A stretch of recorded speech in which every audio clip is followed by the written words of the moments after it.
Assalamualaikum warahmatullahi wabarakatuh. Apa kabar kalian semua? Masih tetap semangat kan?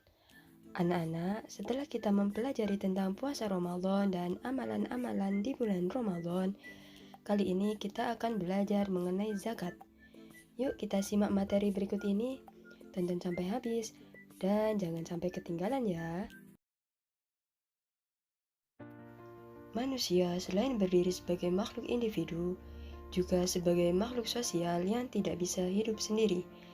Maka dari itu, manusia tidak lepas dari tuntutan untuk mengabdi dan bersyukur kepada Allah Subhanahu wa Ta'ala.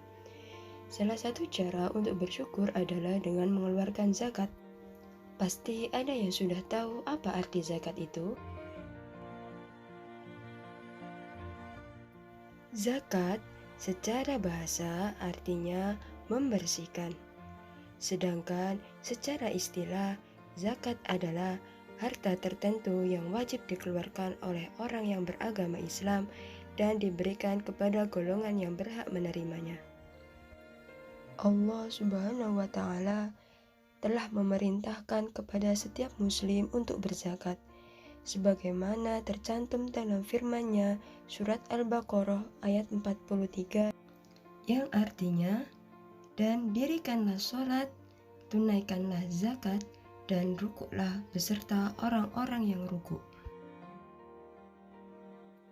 Anak-anak, secara garis besar, zakat dibedakan menjadi dua, yaitu zakat fitrah dan zakat mal. Yang kita bahas pertama adalah zakat fitrah. Pasti kalian sudah pernah mendengar apa itu zakat fitrah? Zakat fitrah adalah mengeluarkan beras atau bahan makanan pokok lainnya sebesar 2,5 kg atau 3,5 liter setiap orang. Beras atau bahan makanan pokok yang telah terkumpul akan dibagikan oleh amil zakat atau petugas pengumpul zakat kepada orang-orang yang tidak mampu. Biasanya dibagikan menjelang Idul Fitri. Hukum mengeluarkan zakat fitrah adalah wajib bagi mereka yang mampu. Zakat fitrah berguna untuk membersihkan harta dan sebagai pelengkap ibadah puasa kita. Tanpa zakat fitrah, puasa kita tidak akan terlengkapi. Dinamakan zakat fitrah karena bertujuan untuk mensucikan diri dari segala perbuatan dosa bagi orang yang berpuasa. Selanjutnya yaitu waktu membayar zakat fitrah. Yang pertama mubah atau boleh, yaitu sejak tanggal 1 Ramadan sampai akhir bulan Ramadan. Yang kedua adalah wajib. Sejak terbenamnya matahari pada akhir bulan Ramadan sampai menjelang saat sholat Idul Fitri.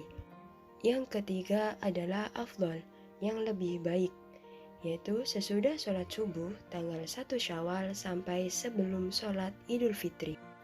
Akan tetapi anak-anak, harus diingat zakat fitrah yang dibayarkan sesudah sholat Idul Fitri bukan dihitung sebagai zakat fitrah, tetapi hanya sebagai sedekah biasa.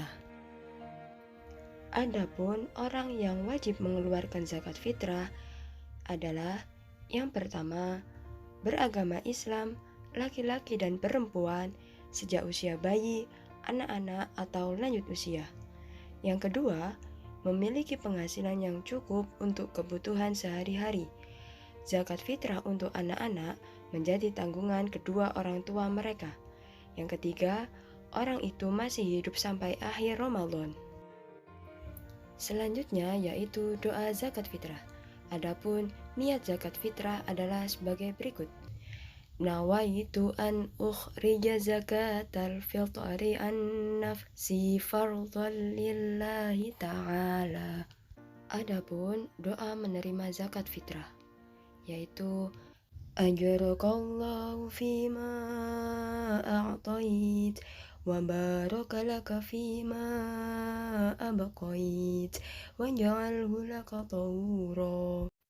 Nah, anak-anak, itu tadi pembahasan tentang zakat fitrah.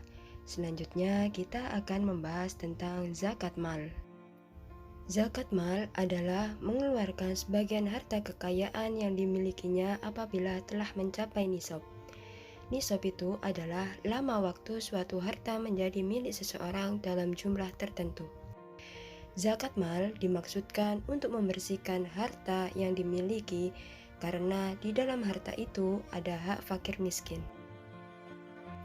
Ada beberapa syarat wajib zakat mal. Yang pertama, pemilik harta adalah orang Islam. Yang kedua, pemilik harta telah balik dan berakal. Ketiga, harta tersebut telah mencapai 1 tahun. Dan yang terakhir, harta tersebut milik sendiri. Ada pula jenis harta yang dizakati. Yang pertama, perhiasan emas dan perak yang disimpan. Kedua, uang simpanan yang telah mencapai 1 tahun. Ketiga, harta atau uang yang diperoleh dari usaha berdagang atau kerja. Keempat, binatang ternak, seperti kambing, sapi, dan kerbau. Selanjutnya yaitu orang yang berhak menerima zakat. Orang yang berhak menerima zakat disebut dengan mustahik zakat. Allah Subhanahu wa Ta'ala telah menetapkan golongan orang yang berhak menerima zakat dalam firman-Nya, Quran Surat At-Taubah ayat 60. Yang artinya, sesungguhnya zakat itu hanyalah untuk orang-orang fakir, orang miskin, amil zakat, yang dilunakkan hatinya atau mu'alaf, untuk memerdekakan hamba sahaya, untuk membebaskan orang yang berhutang, untuk jalan Allah Subhanahu wa Ta'ala, dan untuk orang yang sedang dalam perjalanan, sebagai kewajiban dari Allah Subhanahu wa Ta'ala. Allah Subhanahu wa Ta'ala Maha mengetahui, Maha bijaksana. Anak-anak, untuk lebih memahami, marilah kita simak penjelasan 8 golongan orang yang berhak menerima zakat. Yang pertama adalah fakir, yaitu orang yang tidak memiliki harta dan pekerjaan untuk memenuhi kebutuhan hidupnya. Yang kedua, miskin, yaitu orang yang memiliki harta dan pekerjaan tetapi masih tidak mencukupi untuk memenuhi kebutuhannya. Yang ketiga, amil zakat, yaitu orang yang bertugas untuk mengumpulkan dan membagikan zakat. Yang keempat adalah mu'alaf, yaitu orang yang dianggap masih lemah imannya karena baru masuk Islam. Yang kelima adalah hamba sahaya, yaitu budak yang harus dimerdekakan.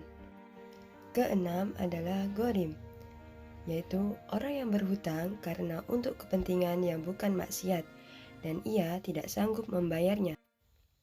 Yang ketujuh adalah fisabilillah, yaitu orang yang berjuang di jalan Allah Subhanahu wa Ta'ala, seperti berperang di zaman Nabi Muhammad SAW, berdakwah, dan lain sebagainya. Yang kedelapan adalah ibnu sabil, yaitu seorang anak yang sedang menuntut ilmu, namun kesulitan dalam pembiayaan. Nah, itulah 8 golongan orang-orang yang berhak menerima zakat. Selanjutnya adalah hikmah berzakat. Apakah kalian tahu apa saja hikmah dari berzakat itu? Hikmah zakat yang pertama adalah membersihkan harta dan jiwa pembayar zakat dari sifat kikir, tamak, atau rakus. Yang kedua, membantu orang yang kesusahan atau kesulitan dari segi ekonomi. Yang ketiga, mendorong manusia untuk berjiwa sosial dan peduli kepada sesama. Nah, anak-anak, itu tadi pembelajaran kita tentang berzakat. Semoga yang kita pelajari hari ini dapat bermanfaat untuk kalian semua. Terima kasih atas perhatiannya dan mohon maaf apabila ada kesalahan. Tetap semangat belajar dan selalu jaga kesehatan. Sampai jumpa di video selanjutnya ya. Wassalamualaikum warahmatullahi wabarakatuh.